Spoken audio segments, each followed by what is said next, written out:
محرم الحرام کا مہینہ چل رہا ہے اور پھر اس کے بعد محرم کے 10ویں تاریخ کو یعنی کہ 10 محرم کو سبیلیں لگتی ہے، راستوں میں آس پاس ادھر ادھر پڑوس میں سبیلیں لگتی ہے حضرت حسین رضی اللہ تعالیٰ عنہ کے نام سے۔ تو یہ سبیلیں لگانا کیسا ہے، اور اسی طرح اگر کسی نے لگایا ہو آپ کو پلانا چاہ رہے ہو شربت یا پانی تو ان سے پینا کیسا ہے۔ دیکھیں، ہمارے ہاں جواز اور عدم جواز کا دار و مدار وہ قرآن و حدیث یا اجماع صحابہ پر ہے۔ اگر قرآن و حدیث سے یا اجماع صحابہ سے کوئی دلیل ملتی ہے جواز یا عدم جواز کی تو ہم اس کو مان لیتے ہیں اور اسی پر عمل کرتے ہیں،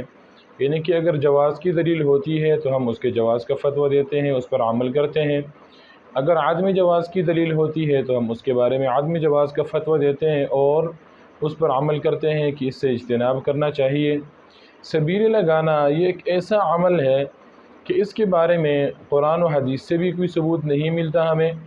اور اسی طرح اجماع صحابہ سے بھی اس کی کوئی دلیل کوئی ثبوت نہیں ملتی، جس کی بنا پر یہ کہا جا سکتا ہے کہ جب اس کی ثبوت ہی نہیں ہے تو پھر دین میں یہ ایک نئی ایجاد ہے، اور دین میں نئی ایجاد جو ہوتی ہے اس کے بارے میں نبی کریم صلی اللہ علیہ وسلم کا صاف فرمان ہے کہ جو بھی دین میں کوئی نئی ایجاد کرنے کی کوشش کرے گا فہو رد کے الفاظ آتے ہیں ایک روایت میں، اسی طرح ایک دوسری روایت میں فہو مردود، یعنی کہ وہ اس ہی کے حد تک ہے، وہ مردود ہے۔ تو اس بنا پر یہ جو سبیلیں لگتی ہے، یہ سبیلیں لگانا بنفس ہی یہ بھی درست نہیں ہے، شرعی لحاظ سے جائز نہیں ہے، اور اسی طرح اگر کسی نے لگایا ہو تو اس کے پینے سے بھی اجتناب کرنا چاہیے، کیونکہ جب ایک چیز جائز ہی نہیں ہے، مثال خود اگر بندہ لگانا چاہے تو اس کو اجازت نہیں ہے، تو اگر کسی اور نے لگایا ہو تو اس سے کیسے پھر پانی پیا یا شربت پیا جا سکتا ہے۔ اس کے علاوہ ایک عام فہم سوال آپ کے سامنے میں رکھ لیتا ہوں، آپ خود فیصلہ کر لیں کہ ایک طرف یہ کالا لباس پہن کر کے اس کو غم کا مہینہ قرار دیتے ہیں کہ بھئی یہ غم ہے، حضرت حسین رضی اللہ تعالیٰ عنہ کی شہادت ہوئی ہے، اور دوسری طرف پھر سبیلیں لگا کر لوگوں کو شربتیں پلاتے ہیں، پانی پلاتے ہیں۔ تو یہ شربتیں پلانا، کھانا پلانا وغیرہ یہ تو خوشی کے موقع پر ہوتا ہے، جبکہ اس موقع پر یہ حضرات خود فرماتے ہیں، خود کہتے رہتے ہیں کہ یہ غم کا مہینہ ہے جس کی وجہ سے وہ کالا لباس پہنتے ہیں۔ کالا لباس پہننا کیسے، یہ پھر ایک الگ چیز ہے۔ بہرحال مختصر سا وہ بھی بتا دیتا ہوں کہ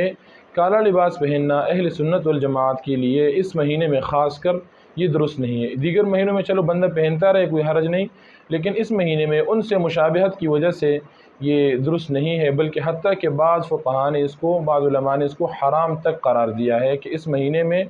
یہ حرام ہے کالا لباس پہننا۔ بہرحال وہ بات اور ہے۔ تو ایک عام فہم سوال یہی ہے کہ آپ خود فیصلہ کریں، خود ذہن میں یہ بات رکھیں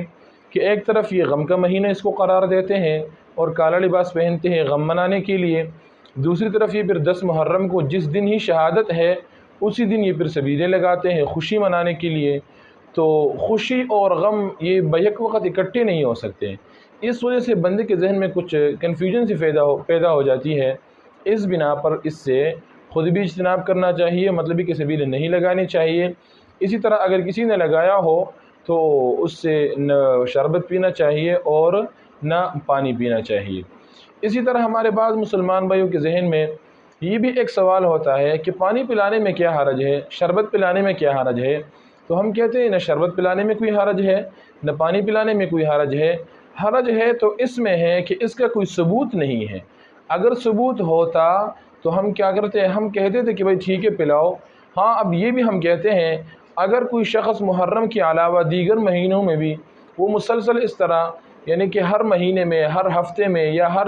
ایک دن اس طرح وہ پلاتا رہتا ہے لوگوں کو عمومی طور سے، اور وہ محرم کے مہینے میں بھی خاص کر پلانا چاہے تو اس میں اس کے لیے کوئی حرج نہیں ہے، وہ پلاتا رہے۔ لیکن اگر کوئی شخص ابھی تک کبھی نہیں پلا رہا تھا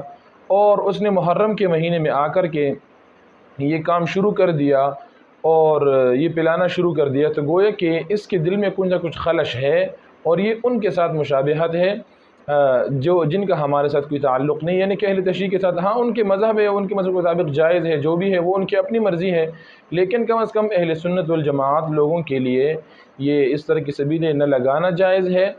اور اسی طرح نہ اس سے پینا جائز ہے۔